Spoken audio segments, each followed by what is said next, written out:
My wife Jessica and I bought Hagop's art studio back in 2014. When we first started, we had to adjust our family to owning a small business.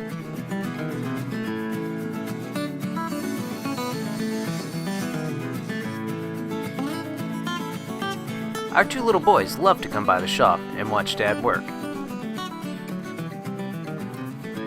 We're hoping someday to pass on the business to them.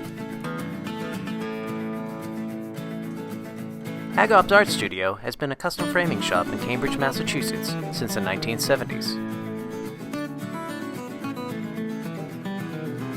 Most people think we create frames for only high-end art, such as Picasso's or Rembrandt's body of work, which we occasionally do.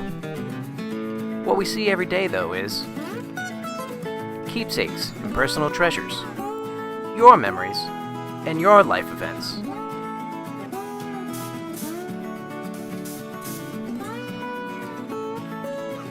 There's no better feeling than when we get to see a giant smile on our customer's face when they view their completed piece.